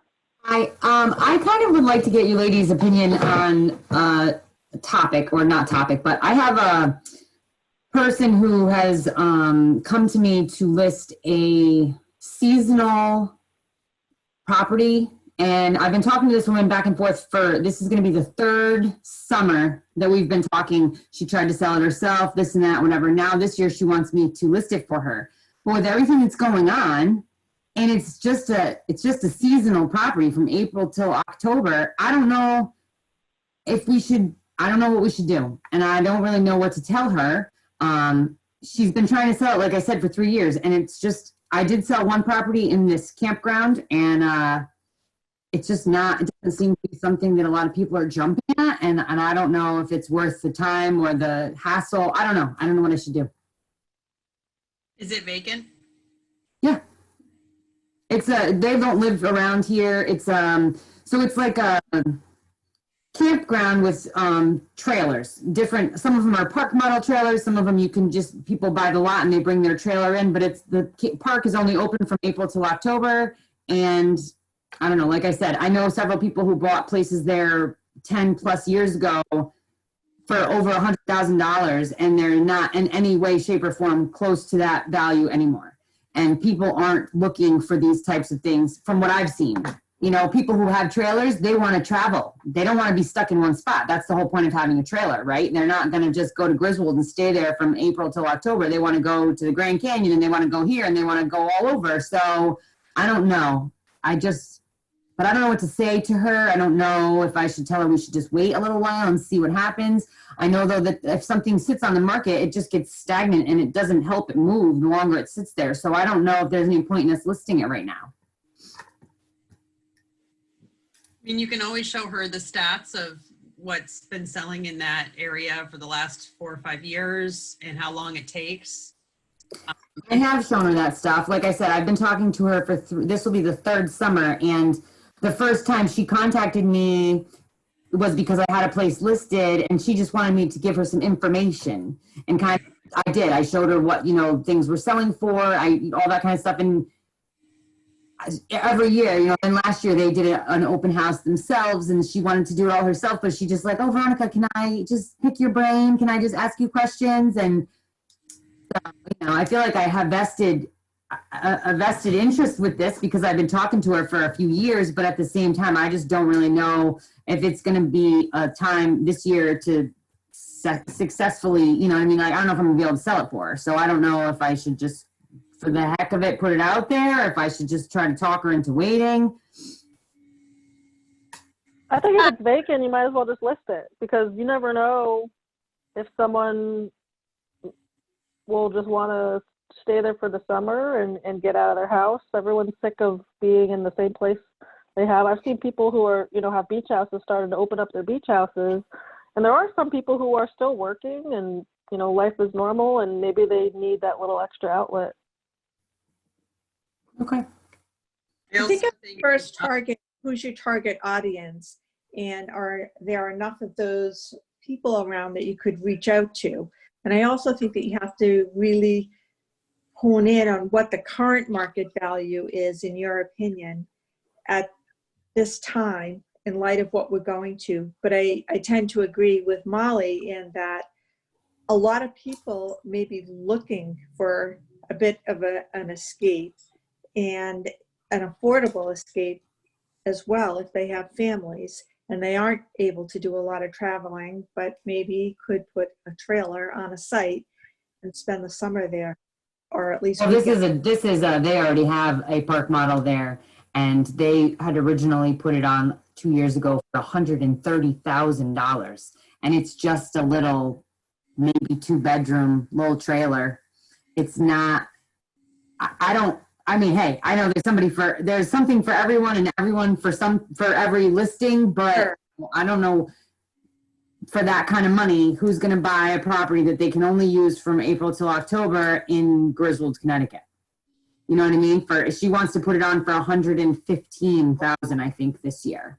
Well, I mean, you can always tell her what list price you would be comfortable listing it at, to know that she would be able to be more successful in selling it and sort of stand your ground. And if she's not willing to list it at that price point, maybe you're not the realtor for her, and maybe she's not the seller for you.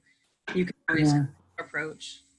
Yeah. Or you could refer it out to someone who, you know, has more experience with the seasonal stuff. I haven't had any experience selling a trailer, so I would also, I think, feel uncomfortable with maybe knowing that type of market, or, you know, I think a lot of, like, people were saying that they're not traveling this summer. You know, we don't know how long we're going to be stuck where we are. But if you know that you could go to this one beach and live there, that's at least better than just, you know, staying at home. I think it could potentially sell at the right price. Okay. Good to know. I just wanted some, you know, educated guesses from you guys. Molly, you did a great job with this call. I really appreciated you letting me know about it, and look forward to future ones together. Yeah, thanks for joining us. Of course. I think one of the things that I don't have in my office, which kind of goes off of what Veronica was saying, is having that, like, buyer needs and seller needs. So I don't know if we can make that a part of this in the future, if that's something that you think people will want to talk about, or if we should keep it to, like, skills or experiences. I think having a virtual buyer presentation and a virtual seller presentation can be helpful in this market, because it's very different than where we've ever been accustomed to. So that may be something that you might work on together is coming up with some sort of a presentation that's long enough but yet short enough that you could actually have a Zoom meeting with a potential buyer and or a potential seller. Mm-hmm. Yeah, I don't think, did you share what was going on for you guys in Massachusetts as much, Annette? I didn't say anything earlier. I was just listening mostly to all the presenters. So right now where we are in the Middlesex County, which is actually the county with the largest number of diagnosed cases of COVID, it varies. I'm in the Middlesex County, and it varies by the town. For instance, a community, 2 towns away, their mayor has eliminated any in-person showings for real estate, whether buyers or seller. The towns that I work at, we're still able to show properties. However, my broker owners have decided that our office is not to allow that. The only time that you could actually do a showing is on an unoccupied property. They don't want any in-person showings for an occupied property, and they do not want us taking our buyers out. So that just came about last week, and believe me, that was a significant change for all of us. I did have a listing that I was going to be putting on this past Wednesday, and I had already talked with the sellers about potentially postponing listing that, and they're moving out of state. And after discussion together, we came to the conclusion that they were going to be listing it. So I was able to get a photographer in there, and so I have the photographs for MLS, a video tour, as well as the Matterport tour, and we're allowing virtual showings only. So for interested people, realtors or buyers that have reached out to me, I've talked to them or texted or emailed with them and said, this is what we're going to do. Our office isn't allowing any in-person showings. It's an occupied property. We're trying to keep everybody safe, not only my clients, the sellers, but your buyers and yourself as well. That seems to help with anyone may become agitated if they can't schedule an appointment. But it's worked out really well for this particular listing, which is my first one that I haven't shown in person. And I've said they have to look first at the MLS listing, the MLS video, the Matterport tour, and do a drive-by. If their clients are still interested in their property, then I've arranged a Zoom call meeting with the buyers and the buyer agent, myself, and my sellers, who are young millennials and totally on board, and they're doing a live showing via this Zoom call. How that differs is the buyers actually get to see the sellers, not a ton, but they see them, and they're asking questions directly to the sellers, so long as it's within the protocols of our real estate guidelines. They'll ask them about the heating system. Even though I've listed all of the information in MLS, they might ask them, is it gas? How old is it? Did you have it serviced recently? Do you have it serviced? And we're doing this live walkthrough from the front door right through the house. And then it allows them to go back and see anything else they may have missed, or see something up closely, ask more pointed questions about the recent renovation or update in the kitchen. The millennial sellers have liked it, and my millennial buyers have loved it as well. I'm sorry, not my buyers, but other buyer agents' buyers. And it has been a first for many buyer agents, and they've commented on how helpful it was afterward. So I don't know if that's helpful to you at all, but right now, that's what we're doing is in my office is virtual showings only on occupied properties. How many do you think you've done for that one house with everyone on the Zoom? I would say 6 to 8. I have another one scheduled for 7 o'clock tonight, and I have an offer deadline for tomorrow. Typically, when we list properties with our office, we enter them into MLS on a Wednesday and then have had an offer deadline on the following Tuesday at noon. And this particular time, I was going to stick with that same timeline and decided to give it one extra day in case this was helpful to potential buyers and to try to get more people in the door, because it clearly didn't generate as much activity as a traditional open house would have. So I extended it one additional day, and I am getting a lot of interest. I have one offer on the table. The deadline is tomorrow at noon. Wow. And they haven't set foot in the house? No. Wow. Part of Annette, go ahead. I was just going to say, my daughter lives in Middlesex County in Massachusetts, and your guys are much busier than we are in southeastern Connecticut, although our inventory is low now. But am I correct at saying that the realtor writes the offer, but the attorney actually writes up the purchase and sale agreement after you come to terms? Yes, that's traditionally the way it's been done up here, Carol. Little different than the way we do it. Is it? So ours is a two-step process. The agent, a buyer's agent, writes a buyer a contract to purchase for their buyer and submits it to the listing agent, and then that's negotiated out. Then typically the home inspection is the next step, and if the buyers decide to go forward after the home inspection, the next step would be the purchase and sale agreement. And the two attorneys, one for the buyer, one for the seller, negotiate the purchase and sale agreement. And then the buyers sign first, the sellers sign second.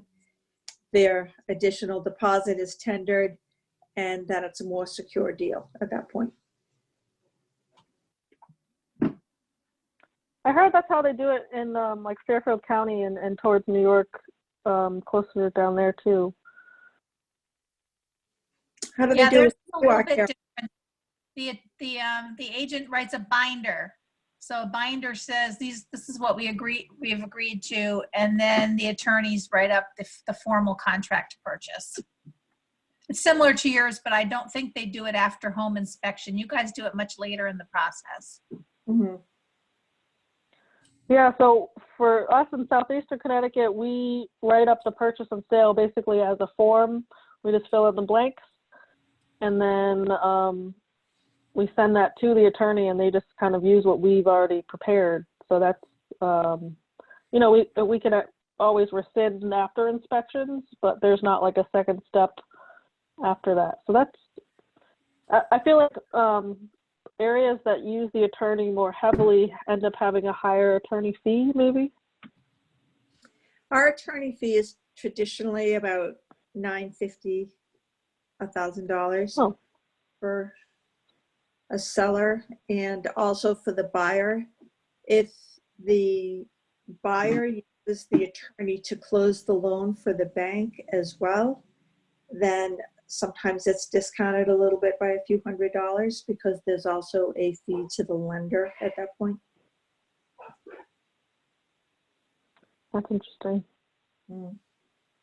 What is a traditional attorney fee in Connecticut? Well, buyers are usually, I think somewhere around $650 if you consider title exam and everything, and then you've got your title insurance just on top of that. And then the seller's fee is, I mean, I always say right around $650 to $800, somewhere in that range. Mm-hmm. So not too much more. And well, not too much less than yours, I should say. Mm-hmm. Well, thanks everyone for joining us. I don't know if you have any suggestions for doing another. Sounded like a lot of people wanted to do something else. I don't know if we want to change the format or if we need to have as many people from like the national, all over, you know, from Texas and Oregon, or if we should focus more on just Connecticut or New England.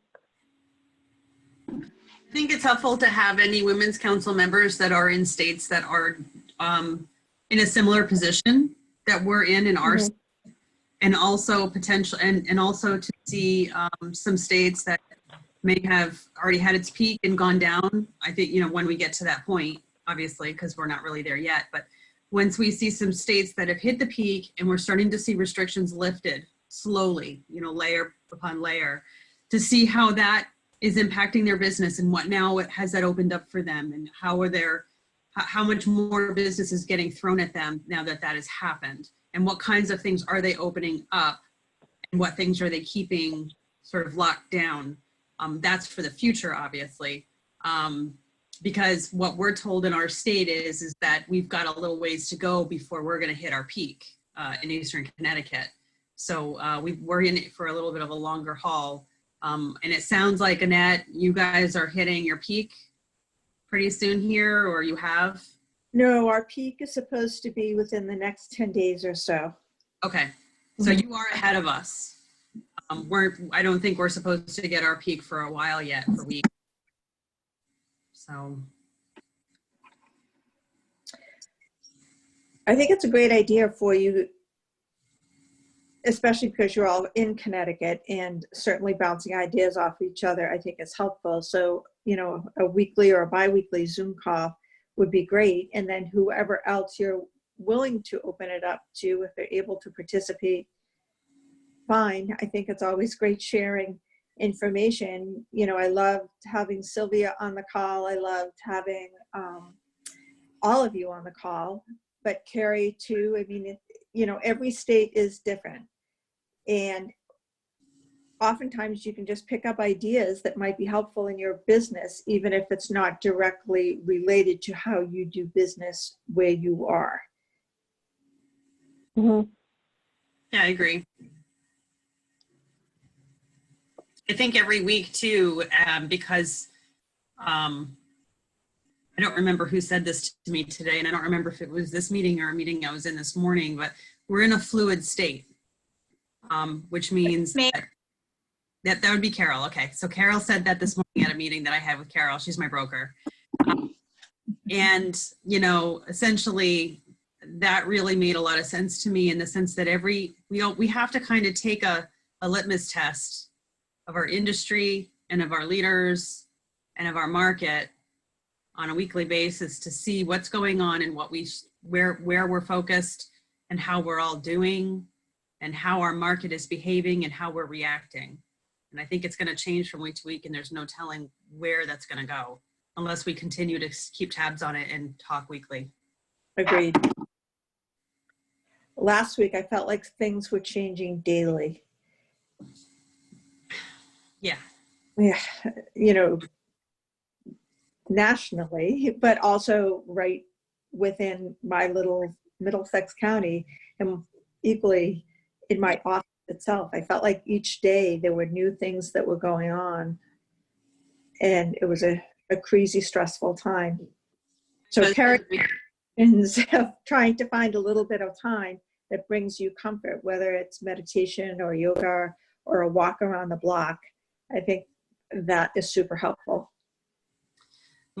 Just to give you guys a heads up on other industries, my husband is considered essential and he works at the Navy base. And yesterday, the order is that he has to wear a N95 mask or something better than that while sitting at his desk all day. He's not allowed to take it off. He has to wear the mask all day sitting at his desk because he works in close quarters with other people. Wow. So that started today, and we'll see how that goes, because I can't even imagine wearing one of those all day. Of course, I know nurses do it and doctors do it, but they take them off at times and switch them out and so forth, but all day. So, and in our state, just for, I don't know, Annette, how they're doing it for you for groceries, but our state is now telling us that we're limited. We only can have one person go into the store at a time, and they're limiting the number of people allowed in the stores. And they're, strongly suggesting everybody wear masks in the stores. I'm thinking about pulling out my booties from real estate, all those booties that we have for all of our listings. Right, yeah. And throwing those on, and I've got an N95 mask, and then I'm wondering, well, gee, does it shed off hair? Because I have all this hair, so should I be putting it back and putting a hairnet on as well? I mean, you don't know. I mean, they're still guessing about how this all comes off of us as if we do have it. I mean, if it's on our, it's invisible. That's the hardest part. It's invisible. Yeah. And I had this analogy about glitter, and how if you imagine yourself just covered in glitter, and that's it, and you just walk around all the time, and all you're doing is just releasing glitter into the air and into the ground and anything you touch, and you start thinking about everybody else has their own glitter going on. Yeah. Mingling all this glitter. You don't want to, so that's really trying to figure out how not to do that. Have they limited your grocery store visits or? So right now everything is an advisory. The governor has issued advisories that he's strongly encouraging. If you're out and about, you should be wearing a mask. It doesn't have to be the N95, but it should be some sort of a mask. And at the very least, you could create your own by just using a scarf if you don't have a mask. Many of the grocery stores are limiting the number of people that come in the door, so that are in the store at one time. And they're also sort of mapped out 6-foot areas, so people that may be standing in line on the outside have that 6-foot distance already mapped out. And it's worked out well, but right now everything has been an advisory and not mandatory. The governor again has said that there's no need to send more than one person to the grocery store at one time or the pharmacy. And you have to start really being cognizant and thinking about what you need, sending one person, and trying to go as infrequently as possible. If you're a family and have to go every 3 to 4 days, so be it. But he's asking others to try to see if they could limit it to going to a grocery store once a week, or if at all possible, once every 2 weeks. That sounds about similar to what we have going on. Everything is advisory, but I think everyone looks at these advisories and I feel like if I went in with somebody else, I'd get the side eye the whole time I was there. So, we're definitely, I think, all trying to adhere.